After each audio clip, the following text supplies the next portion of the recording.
मन के मंदिर में कृष्ण पूजन। भक्ति रसामृत सिंधु में एक कहानी है।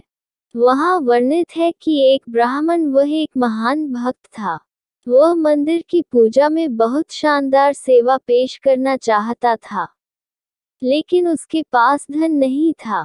लेकिन एक दिन की बात है, वह एक भागवत पाठ में बैठा हुआ था और उसने सुना कि कृष्ण मन के भीतर भी पूजे जा सकते हैं।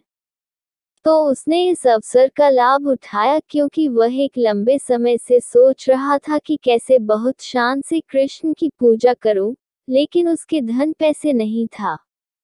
तो जब वह ये समझ गया कि मन के भीतर कृष्ण की पूजा कर सकते हैं, तो गोदावरी नदी में स्नान करने के बाद वह एक पेड़ के नीचे बैठा हुआ था और अपने मन के भीतर वह बहुत गहनों के साथ लदे खूबसूरत सिंहासन का निर्माण कर रहा था। सिंहासन पर भगवान के अर्च विग्रह को रखते हुए वह अर्च विग्रह का गंगा, यमुना, गोदावरी, नर्मदा, कावेरी के जल के साथ अभिषेक कर रहा था। फिर बहुत अच्छी तरह से फूल माला के साथ अर्च विग्रह का श्रृंगार और पूजा कर रहा था। फिर वह बहुत अच्छी तरह से भोजन पका रहा था। वह परमान्ना, मीठे चावल पका रहा था। तो वह परखना चाहता था, क्या वह बहुत गर्म था, क्योंकि परमान्ना ठंडा लिया जाता है, परमान्ना बहुत गर्म नहीं लिया जाता है।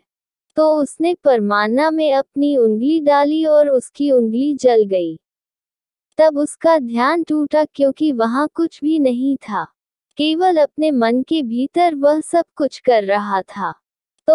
लेकिन उसने अपनी उंगली जली हुई देखी, तो वह चकित रह गया।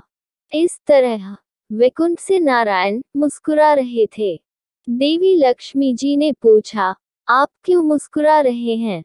मेरा एक भक्त इस तरह पूजा करता है, तो मेरे दूतों को तुरंत भेजो उसे वैकुंठ लाने के लिए।